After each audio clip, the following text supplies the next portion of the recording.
The acrid smell of smoke still lingered in the morning air as 13-year-old Emma crouched behind the charred remains of what had once been her family's barn. Her bare feet pressed against the cold earth, toes curled with tension as she listened for any sound that might betray the presence of the men who had destroyed everything she had ever known. 3 days had passed since the attack, 3 days since she had watched from her hiding spot in the root cellar as strangers with hard faces and cruel laughter had taken her parents away in chains, calling them sympathizers and traitors to their own kind. The homestead stretched before her like a graveyard of memories. The main house stood partially collapsed, its wooden frame blackened and twisted. Her mother's vegetable garden lay trampled, the carefully tended rows of beans and squash crushed under the hooves of horses. Even the old oak tree where she used to read in the afternoons bore scars from the violence, its bark stripped away by stray bullets. Emma pulled her father's oversized coat tighter around her thin frame. The garment, which had once smelled of tobacco and leather, now carried the bitter scent of ash and loss. She had been surviving on what little food she could scavenge from the ruins, mostly preserves from jars that had miraculously survived the destruction, their glass surfaces cracked but unbroken, like her own fragile resilience.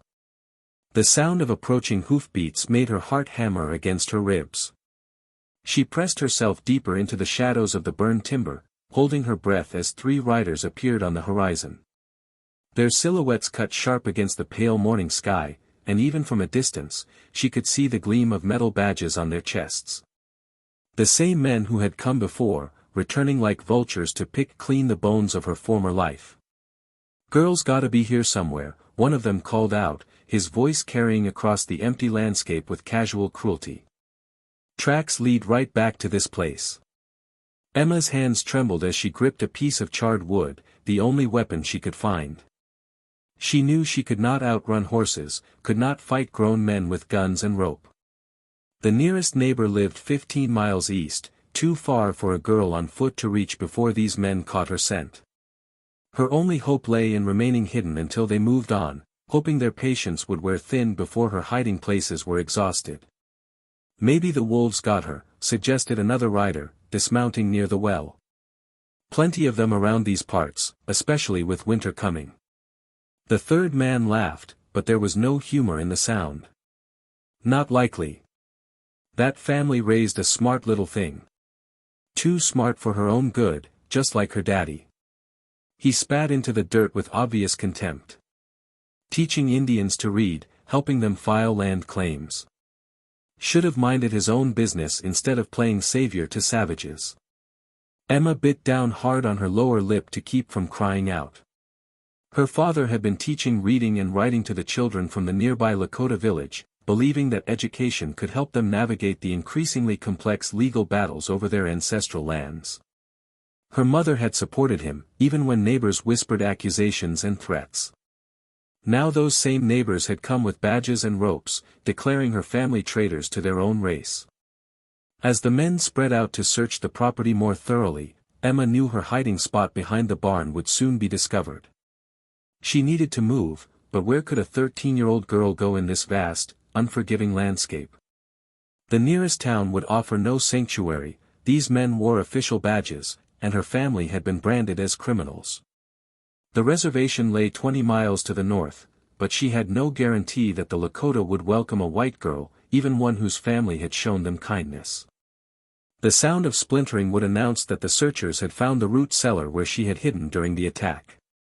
Soon they would work their way to every other possible hiding place on the property. Emma's mind raced through her dwindling options as the voices grew closer, their owners moving with the methodical precision of experienced hunters. "Found some fresh footprints here," one of them announced.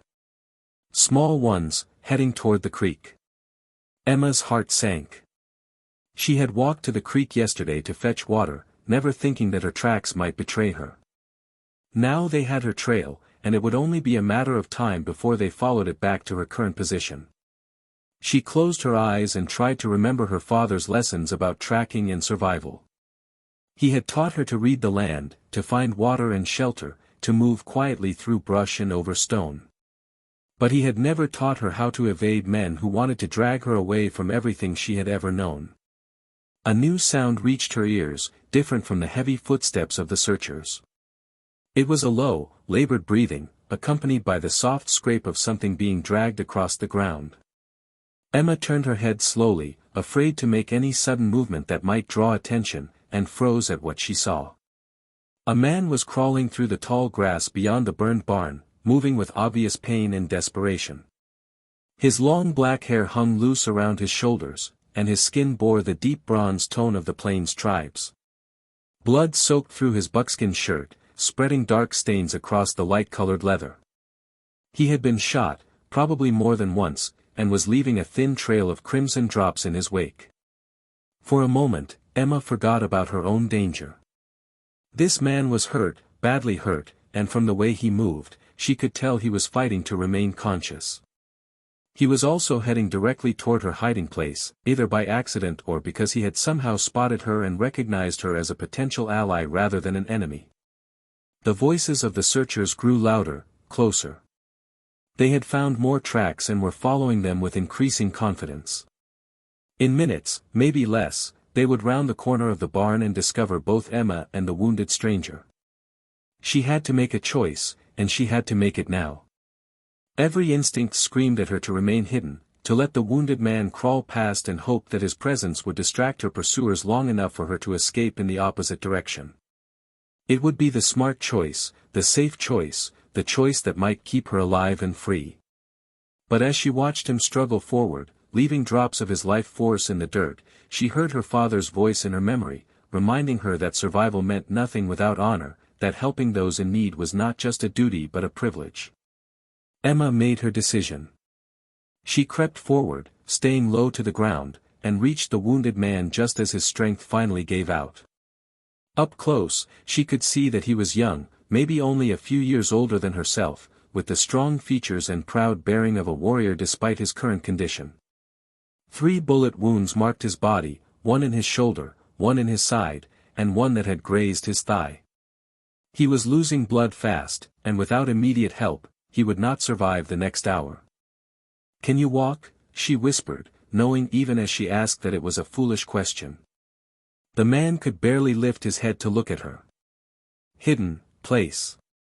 He managed to whisper back, his English heavily accented but clear enough to understand. "They, hunting, me too." Emma's mind raced. The men searching for her were also hunting this wounded warrior, which meant they were likely part of the same group that had been terrorizing both white settlers and Native Americans in this region.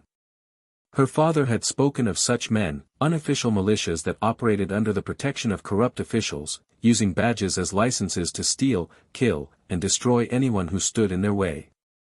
The sound of approaching footsteps made the decision for her. Emma grabbed the wounded man under his uninjured arm and half-dragged, half-guided him toward a pile of debris that had once been her mother's chicken coop. The structure had collapsed in such a way that it created a small cave-like space beneath the fallen timbers, invisible from most angles but large enough to shelter 2 people if they pressed themselves flat against the ground. They crawled into the improvised shelter just as the first searcher rounded the corner of the barn.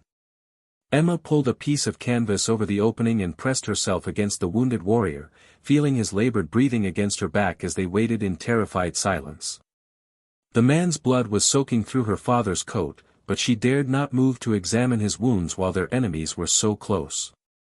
"Blood trail leads this way," announced one of the searchers, his voice now uncomfortably near. "Fresh blood, too. One of them savages is hurt bad." Emma felt the warrior tense beside her, his hand moving instinctively toward a knife at his belt despite his weakness. She placed her own small hand over his, silently urging him to remain still. Fighting now would only ensure their deaths. "Probably crawled off somewhere to die," suggested another voice. "Let's check the outbuildings and move on. This place gives me the creeps." For the next several minutes, Emma and her unexpected companion listened as the searchers moved through the ruins of her home, kicking over debris and searching for any sign of their quarry. The wounded warrior's breathing grew increasingly shallow, and Emma could feel fever beginning to burn through his skin. If they remained hidden much longer, he might lose consciousness entirely, and she had no idea how she would manage to care for him alone. Finally, mercifully, the voices began to fade as the searchers moved their hunt to other areas of the property. Emma waited until she could no longer hear their footsteps before carefully lifting the canvas and peering out of their hiding place.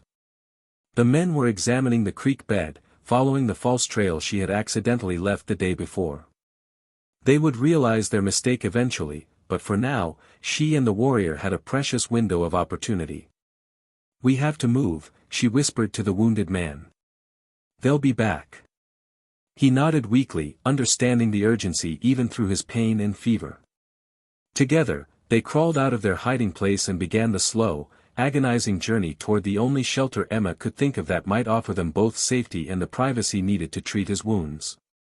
Hidden in a grove of cottonwood trees about a quarter-mile from the main homestead was a small cabin her father had built as a retreat, a place where he could go to think and write when the pressures of their isolated life became too much to bear. The cabin was barely more than a shack, with a single room, a stone fireplace, and walls thick enough to muffle sound from the outside. More importantly, it was positioned in such a way that smoke from the chimney would be dispersed by the tree canopy, making it nearly invisible to anyone who did not know exactly where to look. If anywhere could offer them sanctuary, it would be there. The journey that should have taken 10 minutes stretched into nearly an hour as they moved carefully from cover to cover, stopping frequently to allow the warrior to rest and to listen for any sign that their pursuers had returned. By the time they reached the cabin, the young man was barely conscious, his skin pale beneath its bronze tone and his breathing reduced to shallow gasps that barely fogged the cold morning air. Emma helped him through the cabin door and lowered him onto the single bed her father had built against the far wall. For a moment, she simply stood there, overwhelmed by the magnitude of what she had undertaken. She was 13 years old, alone in a hostile world, with a dying stranger depending on her for his life. She had no medical training beyond the basic wound care her mother had taught her, no supplies beyond what she might find in her father's emergency cache, and no guarantee that either of them would survive the next 24 hours. But as she looked down at the wounded warrior, seeing the trust in his dark eyes despite his pain, Emma felt something her father would have recognized, a steely determination that ran deeper than fear or uncertainty. This young man had been shot while trying to escape the same kind of people who had destroyed her family. In helping him, she was not just saving a life, she was striking back at the forces that had taken everything from her. The real work was just beginning, and Emma had no idea what challenges lay ahead or what consequences her act of compassion might bring. All she knew was that she could not abandon someone who needed help, no matter what the cost to herself. In a world that seemed determined to destroy everything good and decent, sometimes the only way to fight back was through simple human kindness, one wounded soul helping another find a path toward healing. As she began to examine his wounds by the pale light filtering through the cabin's single window, Emma could not have imagined that this moment of crisis would become the foundation for a connection that would transform not just her own life, but the destiny of an entire community caught between two worlds, struggling to find a way forward in an age of violence and change. The afternoon sun cast long shadows through the cabin's single window as Emma worked by its fading light, her small hand steady despite the fear that gnawed at her stomach like hunger. The warrior had lost consciousness shortly after she had settled him on the narrow bed, his breathing so shallow that she had to press her ear to his chest repeatedly to reassure herself that his heart still beat beneath the blood-stained buckskin. She had found her father's medical supplies in a wooden box beneath loose floorboards, along with a bottle of whiskey that her mother had hidden from the temperance ladies who occasionally visited their remote homestead. The supplies were meager but adequate: clean cloth for bandages, needle and thread, a small bottle of carbolic acid that her father had traded for at the last town gathering, and a leather pouch filled with dried herbs that her mother had learned to use from an old Lakota woman years before. The bullet in his shoulder had passed through cleanly, leaving an entry and exit wound that bled freely but showed no signs of the telltale dark edges that meant infection had already taken hold. Emma cleaned both wounds with the carbolic acid, wincing at the sharp chemical smell that filled the small cabin, then packed them with clean cloth soaked in a tea made from the dried echinacea her mother had gathered the previous summer. The wound in his side proved more troublesome. The bullet had lodged against a rib, and Emma could feel the hard metal beneath the torn flesh when she probed gently with her fingertips. She had watched her father remove a bullet from their neighbor's leg 2 years ago, but the memory seemed inadequate preparation for the reality of cutting into another human being's body.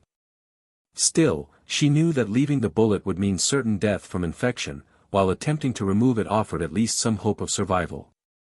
Emma sterilized her father's smallest knife in the whiskey, then took a long swallow of the burning liquid herself, hoping it would steady her hands and quiet the voice in her head that kept whispering that she was just a child, that she had no business attempting such a delicate operation. The warrior stirred slightly as she made the first careful incision, his eyes opening briefly to focus on her face with surprising clarity. "Trust you," he whispered in heavily accented English, then slipped back into unconsciousness. Those 2 words gave Emma the courage she needed to continue. She worked slowly and carefully, enlarging the wound just enough to get a grip on the bullet with her father's tobacco tweezers. The metal slug came free with a soft sucking sound that made her stomach lurch, but she managed to keep working, cleaning the wound thoroughly before stitching it closed with small, neat sutures that her mother would have been proud to see. By the time she finished treating all 3 wounds, the sun had set and the cabin had grown cold.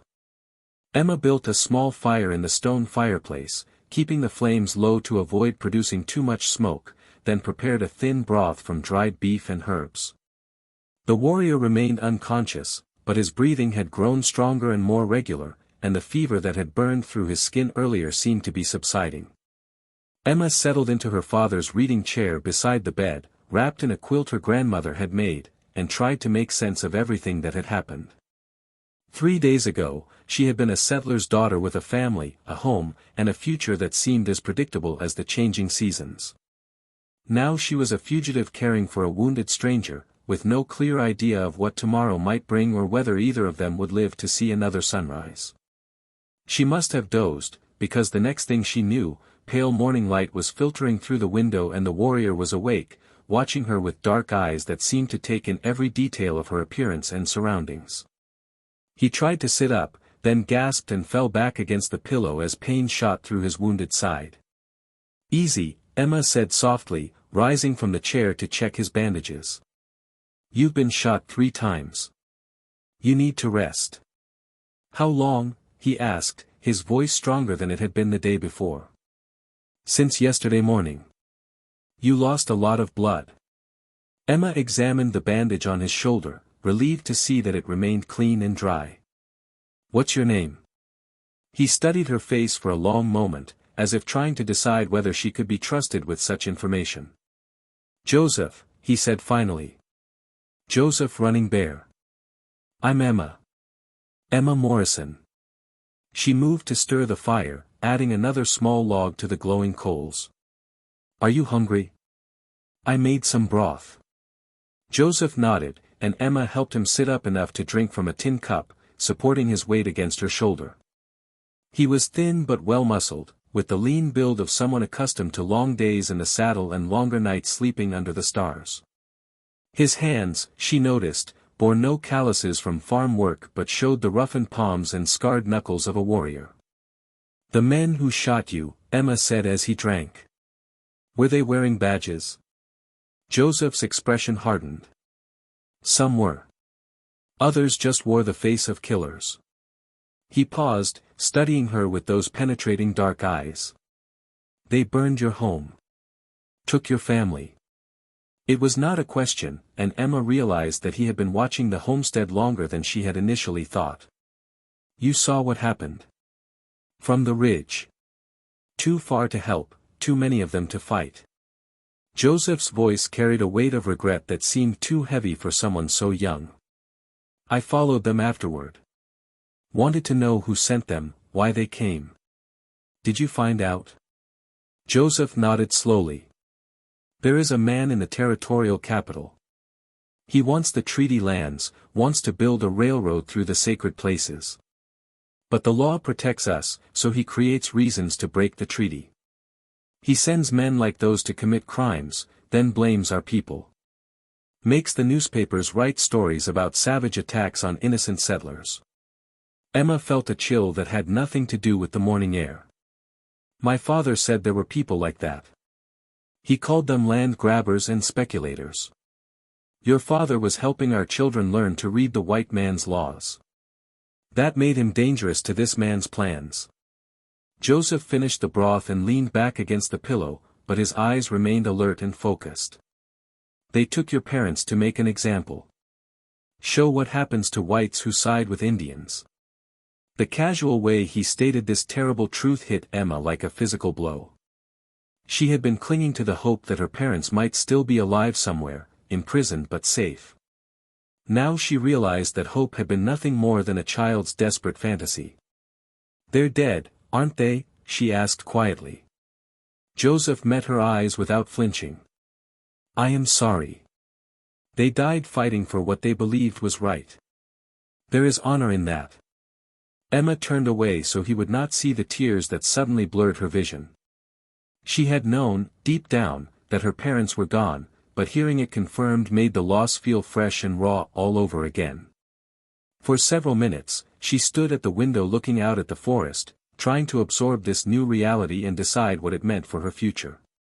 "What about you?" she asked finally, without turning around. "Why were they hunting you?" "I was carrying messages between the villages, warning our people about the false flag attacks. They caught me near Willow Creek, but I escaped into the rocks." Joseph shifted carefully on the bed, testing the limits of his wounds. 3 bullets, but none in the back. "I count that as a victory." Despite everything, Emma found herself almost smiling at the quiet pride in his voice. "You're lucky to be alive. Luck had nothing to do with it. I am alive because a white girl with the heart of a warrior chose to help a stranger instead of thinking only of her own safety." Joseph's tone grew serious. "That is a debt that cannot be repaid with words." Emma finally turned back to face him, wiping her eyes with the back of her hand. "I don't want repayment. I just want to understand what's happening, what I'm supposed to do now." "What do you want to do?" The question caught Emma off guard. For 3 days, she had been focused entirely on survival, on staying hidden and staying alive from one hour to the next. She had not allowed herself to think beyond the immediate crisis, to consider what kind of life might be possible for a 13-year-old girl with no family, no home, and no money in a world that seemed determined to destroy anyone who showed compassion to others. "I want to stop them," she said finally, surprised by the certainty in her own voice. "I want to stop the men who killed my parents and burned our home. I want to make sure they can't do the same thing to other families." Joseph studied her face intently, as if seeing her clearly for the first time. "That is a dangerous path for anyone, but especially for someone so young." "I'm not as young as I look," Emma replied, and she realized it was true. The events of the past few days had aged her in ways that had nothing to do with the passage of time. "And I'm not as helpless as they think I am." Over the next 3 days, as Joseph's strength gradually returned, Emma learned more about the complex web of corruption and violence that had destroyed her family. The man Joseph had identified as the mastermind was Samuel Garrett, a territorial delegate with political ambitions and financial interests in several railroad companies. Garrett had been systematically undermining the treaty rights of local tribes by staging false flag attacks, then using the resulting outrage to justify military action against Native American communities. Emma's father had unknowingly interfered with this plan by teaching reading and writing to tribal children, giving them the tools they needed to understand and navigate the legal system that Garrett was trying to manipulate. When several young tribal members had used their new literacy skills to file formal complaints about illegal encroachment on treaty lands, Garrett had decided that the Morrison family represented a threat that needed to be eliminated. "He cannot allow educated Indians to challenge his lies in court," Joseph explained as they shared a simple meal of cornbread and preserved meat. "Your father's work was creating a generation of our people who could fight him with law instead of bullets." "Then we need to continue that work," Emma said firmly. "We need to make sure his plan fails." Joseph looked at her with something that might have been admiration. "You think like a warrior, but this enemy is too strong for 2 people to defeat alone. Then we find allies. You said you were carrying messages between villages. That means there are others who know what's happening, others who want to fight back." Joseph nodded slowly. "There are. But they do not trust white people, even children. They have learned that trust leads to betrayal and death. What if I proved that I'm different? What if I showed them that not all white people are their enemies? How would you do that? Emma had been thinking about this question for hours, turning over possibilities in her mind as she watched Joseph grow stronger each day. Now, as she voiced her plan aloud, she realized how desperate and unlikely it sounded, but also how it might be their only chance to strike back at the forces that had destroyed both their lives. You go back to your people. You tell them what I did for you, how I risked my own life to save yours. You tell them that I want to help, that I want to continue my father's work of teaching and supporting your community. Emma paused, meeting his eyes across the small table. And you ask them to take me in, to let me prove that friendship between our peoples is possible. Joseph was quiet for a long moment, considering the implications of what she was proposing. It would be dangerous for you. Many of our warriors have lost family to white soldiers and settlers. They might see you as an enemy regardless of your intentions. More dangerous than staying here alone, waiting for Garrett's men to find me. Emma shook her head. At least with your people, I'd have a chance to fight back, to make a difference. And if they refuse?